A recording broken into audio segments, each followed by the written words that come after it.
picture speaks. As usual, you are going to see a picture. அதில் வந்து நம்ம என்ன பாடம் எடுத்துக்கிறோம் அப்படின்னு சொல்லிட்டு இது வந்து ஆக்சுவலாக ஹிந்தியில் ஒரு ஷார்ட் ஸ்டோரி மாதிரி வந்தது. இதை பார்த்த உடனே ஒரு ஐ காட் அட்ராக்டட் இந்த மெசேஜில். That's why I want to share with you. போலாமா?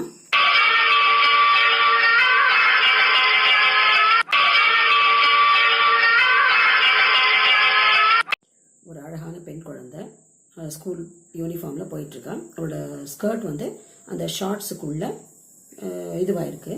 அதை அங்கே ஒரு பெருக்கிற ஆள் அவர் வந்து பார்த்துட்ருக்காரு. பார்த்துட்டு maybe he is coming at the back அப்படின்னு நினைக்கிறேன். அப்போது அந்த பொண்ணு வந்து என்ன பண்ணுது, ஒரு ஃபியரில் ஓடுது அங்கே ஒரு சார்கிட்ட போய் இன்ஃபார்ம் பண்ணுறதுக்கு. ஸோ அதை பார்த்தோன்னே நமக்கெல்லாம் என்ன தோணும் அப்படின்னா, சம்திங் இஸ் ஃபிஷ்ஷி அப்படின்னு தோணும் இல்லையா? அது என்ன நடந்தது அப்படிங்கிறத பற்றி தான் இப்போ பார்க்க போகிறோம். After a short commercial break we'll see that.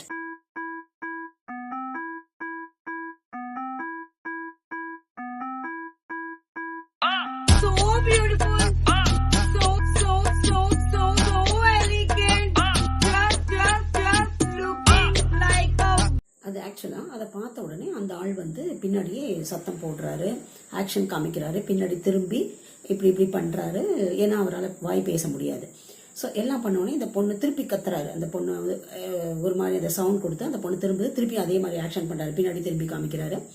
So திருப்பி பண்ணவும் இந்த பொண்ணு ரொம்ப பயந்துட்டு வேகமாக ஓடுது. அவரும் அதை ஃபாலோ பண்ணிட்டு ஓடுறாரு. தன்னோட பெருக்கிற வேலையை விட்டுட்டு மற்ற பெண்கள்லாம் முன்னாடி போயிடுறாங்க, குழந்தைங்கள்லாம் முன்னாடி போயிடுறாங்க. போனோடனே அந்த அந்த ஸ்கூல் போய் சரியாக போயில நிற்பாங்க இல்லையா, எல்லாரையும் லைனில் அனுப்புறதுக்கு, அந்த பிள்ளைங்க ஏதாவது வாழ்த்தனை பண்ணுறதான்னு பார்க்குறதுக்கு கேட் கிட்டே நின்று ரிசீவ் பண்ணுவாங்க. ஸோ அந்த மாதிரி அங்கே நிற்கிறாரு. உடனே அந்த பொண்ணு வந்து அவர்கிட்ட போய் இன்ஃபார்ம் பண்ணுறா. சார் இந்த மாதிரி he is showing me some actions and all and he is doing some all such nuisance அப்படின்னு சொன்னோடனே அவர் திருப்பியும் அதை பார்த்து ஏன் இந்த மாதிரி பண்ணுற அப்படின்னு சத்தம் போடுறாரு. அவருக்கு தெரியும் வாய் பேச முடியாது.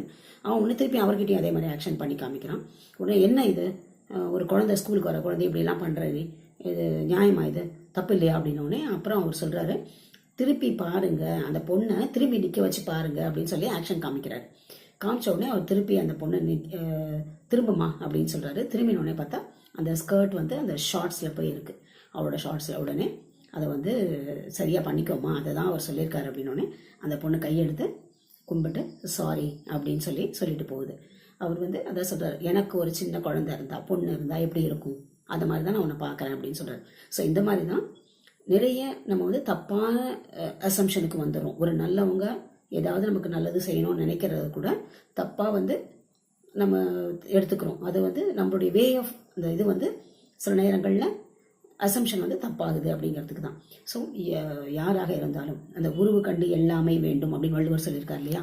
ஸோ ஒரு பெருக்கிறவங்களோ இந்த ஃபிசிக்கலி சேலஞ்ச் அவங்கெல்லாம் ஏதாவது ஒரு விஷயங்கள் நமக்கு சொல்ல வந்தால் நம்ம நின்று கேட்கலாம் என்ன அப்படின்னு சொல்லிட்டு. ஸோ நம்ம உடனே நம்ம என்ன டிசைட் பண்ணிடுறோம், அழகு இல்லை, படிப்பு இல்லை, இது இல்லை, சரியான ஆள் இல்லை அப்படின்னு நினச்சி அவங்க ஏதோ நமக்கு தவறாக தான் ஏதோ செய்ய வராங்கன்னு நினைக்கிறோம் இல்லையா? ஸோ அந்த மாதிரி இருக்கக்கூடாது அப்படிங்கிறதுக்காக தான் இந்த பதிவு. So we all must respect everybody. We must be very polite and also we must give them their own respect. நம்ம எல்லாருக்கும் ரெஸ்பெக்ட் கொடுக்குற மாதிரி அவங்களுக்கு ரெஸ்பெக்ட் கொடுக்கணும் அப்படிங்கிறதுக்காக தான். அதே மாதிரி நம்மளே எடுத்த உடனே ஒரு ராங் அசம்ஷனுக்கு வந்துடக்கூடாது அப்படிங்கிறதுக்கு தான் இந்த ஸ்டோரி. தேங்க்யூ.